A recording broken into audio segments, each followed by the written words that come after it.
What is up, YouTube? It's unrooolie with the Omen Squad. What is going on? And here it is, ladies and gentlemen, my Elden Ring review, right? And is it like such a big world-breaking thing?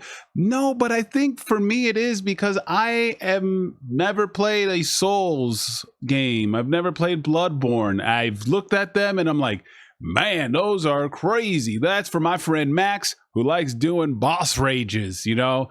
And I was just like, oh man, they're cool, but I just, the struggle, and I somewhat with this, I gave into the hype and I played it, guys, and here is my review. Well, I just finished Elden Ring and it's time for my review.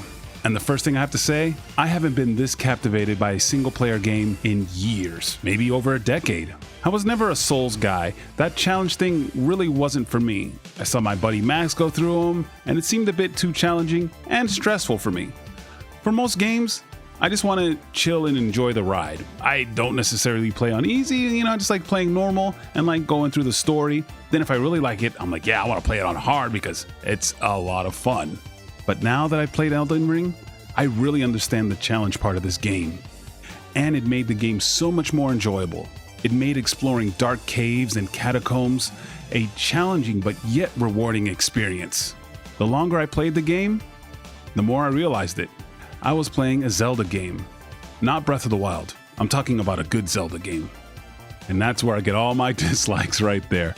But anyways, what I meant by that is, when I was playing Elden Ring, my curiosity and exploration was rewarded. When I went into a catacomb or to a cave or to a new area and I had to really work and I found a weapon or a spell or a talisman, I really felt rewarded. This new weapon had so many cool stats and buffs and I got to use it and I got to build my character around it. Every time I explored someplace new and got something, I really felt that reward. And I haven't really felt that reward since the earliest Zeldas. I'm talking about Zelda on NES, Zelda on Super Nintendo, when you went and you defeated a dungeon or you had got in the middle of the dungeon and you found an item and you're like, oh man, I really need this. And that is what really captivated me the most in this game. And another thing is the weapon and the combat system. It is not the most dynamic weapon and combat system I've played, but god dang it, is it just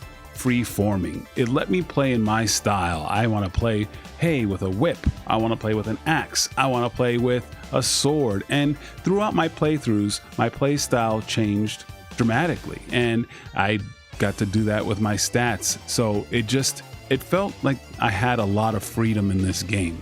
And in fact, it really reminded me of the pick 10 system in Black Ops 2, where I can I can play uber defensive, or I can play kind of laid back. I didn't go full, caster magic route, but there's a lot of people that did. I ended up starting with a shield and short sword, and then I just created my own class and something I'm like, hey, would this work? And I ended up being dual blades. That was just insane. That was just so much fun, and I was putting people in blenders, but it's awesome. And now one thing I could say about this game, even after beating the game, I want to go back and play again, and I want to play with a different set of weapons, and I want to fight the bosses in a different way. And I think that's the challenging part of this game that really hooked me, right? I want to go back and play with some Wolverine claws, or maybe those punchy fists, that's pretty awesome. So that's where this game really hooked me. Now, as a fighting game player, I always use high risk, high reward characters because my defense is trash. But this game taught me to calm down and don't panic. Well, which is easier said than done. The funny thing is, one minute you love the game and the next minute you curse the game and the horse goat it rode in on. But like I said, I learned not to panic, right? I see an enemy attack and oh my god, I start rolling and the game's like, you're rolling too much. But then if I just say, hey, calm down, then roll, then I would evade, which is kind of like fighting games, right? I will find myself getting hit by the same combo and over again, and I'm like, Kenny, you gotta learn this pattern. It's a high, low, high, so, and that's why I really started to realize, I'm like, oh man, that's what I'm liking about this game. I have to really calm down. But it's tough when you're fighting a boss and the boss is one hit and you're one hit and you go to swing and attack and you're out of stamina, which It's just really cool because I like that you gotta kind of use your brain. You gotta have that meter management. And again, that goes to my fighting game self that makes this like, man, this is pretty awesome. But like I said, with this game with so many ways to play and level up, and at the end, I was a level 146 with a nasty blood build. Even though I was pretty OP, the game was never a cakewalk. And that's another thing. With this game's open design, you can come up with so many different ways to play. You can one-shot bosses, you can play as tough as you want, you can play without any ashes, without any summons, or you can play them with summons, right? But no matter how you play, don't go out there and say, hey, you played with this, you know. And I think this game gave people freedom, and that's what they mean, like, this is the most accessible Souls game, because it allowed you to play however the heck you want.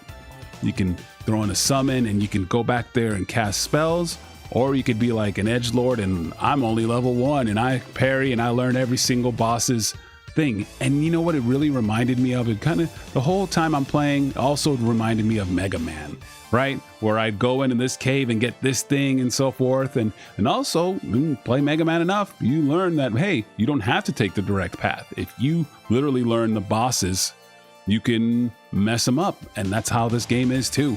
So with all this, you're like, Kenny, this game is a 10 out of 10, correct? And some of you are gonna get mad, but I couldn't give it a 10, a perfect 10 out of 10. Now, I had a few minor issues, and it's not like major issues. I guess I would say it's my personal preference. And my problem was with the story. When I was playing, you get this cool scene, but by the end of the game, I really had no idea what was going on. This was my first journey into a Souls game, so I didn't know that most of my story was in the item descriptions and, you know, letters and things that I found in the game. Granted, some other games did that, like Resident Evil, but, you know, I didn't really know. Did that make the game any worse for me? No. But I would have to give something like 10 out of 10, and it would go to Ghost of Tsushima and God of War. Well, those are 10 out of 10 to me for graphics, for just gameplay, and for story. Literally, those are cinematic masterpieces, the character arcs in those games, right? In Elden Ring, my character was just like, hey, here, take this, and never really interacted with the world. You know, I was there. I was kind of like, I guess, you know, it's kind of like a book. But even a book, you know, there's like, you know, maybe a choose your own adventure book where you are the said protagonist, right? But in Ghost of Tsushima and in God of War, when Kratos has a hard decision, you can see it in his face. You could see his growth. You could see him becoming a better father. And that's something that I didn't really get in Elden Ring. And I had a few issues with the camera during certain boss fights and certain dungeons where the camera literally got finicky. With all that said, the game is a masterpiece. That's why I can't rate, like a 10 out of 10 is just literal perfection, right? But with that said, the game is an absolute masterpiece. You know, and with those few things aside, but hey, I think maybe the whole story thing, more my opinion, right? As my review, right? You know, because I can think of like Lord of the Rings. When you watch that movie, you know, it's a big old story and you see these characters and so forth like that. So with Elden Ring, you know, my character's like, oh, here, take this. And he just puts his hand out and, you know, I'm the silent protagonist. But like I said, that didn't hinder my love of the game. My love of the game came from exploring and finding cool, unique things and just getting lost and finding something else, really playing the game the way I wanted to play. You know, even though it's not a 10 out of 10, it's a masterpiece. And I would really actually I would start over Elden Ring again, more than I would start over Ghost of Tsushima and God of War. And that's to say how much I love the game design. It is a masterclass in game design, a world that you can just get lost into. But anyways, guys, that is my review. I'll do some final thoughts. It's phenomenal. I had an absolute blast. I could not stop playing it. I was doing marathon sessions, and every time I played, I'm like, what if I change this? What if I change that? It is phenomenal. I am legit hooked. Like I said, I don't know. I beat the game. I still don't know what's really going on. But like I said, I'll watch some lore videos and so forth like that. But if you are like me and haven't really played a Souls game or haven't played, you know, like Bloodborne or anything like that, play this game.